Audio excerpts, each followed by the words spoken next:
Student Work Analysis, a Research Approach by Jesus Ochoa.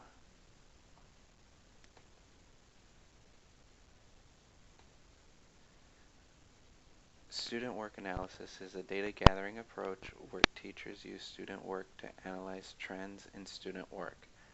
The purpose of this data gathering approach is to discover any patterns in student work.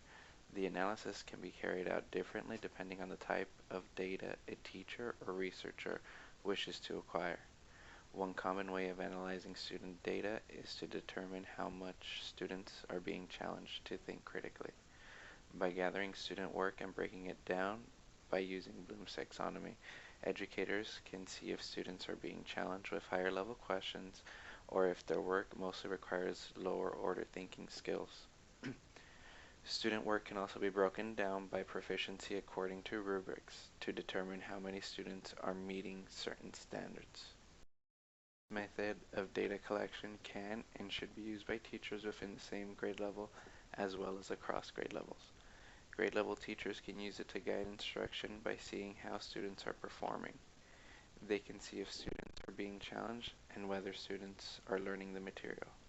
Different grade level teachers can use this method to do vertical alignment, whereby they determine what students should know, and plan a school year based on that data. This can be especially useful for different programs, such as immersion programs, where the teachers do not have set guidelines on how students should be achieving. Thus, they can use student work analysis to determine specific benchmarks and to create meaningful lessons. Research can use it to gather data about a school or grade levels and to discover any trends at that specific school or across multiple schools. The method of research and data collection can show if students are being challenged. Student work that contains basic questions of information that students need to memorize do not challenge students to think critically. Administrators can use this information to better provide trainings to teachers to increase the level of academic rigor in schools. Student work analysis can also produce data that shows performance bands, allowing teachers to determine if students are advanced, proficient, or below expectations. This allows teachers to collaborate and come up with solutions to address any potential issues regarding student achievement.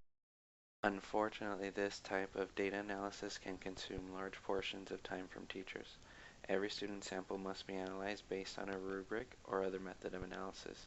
This is especially true for larger classes and larger samples, such as analyzing the work of 22nd grade classrooms.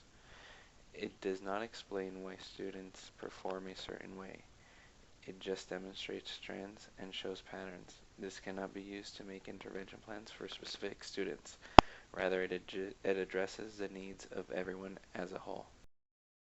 Student work analysis can be seen implemented in what DeFore calls professional learning communities and the professional teaching and learning cycle. This is a method for improving student instruction by creating teams of teachers that analyze student work and create lessons that address the needs of students from that analyzed work. Lancaster County Schools implemented the PLC and PTLC methods to improve instruction and classroom support as well as planning for differentiation.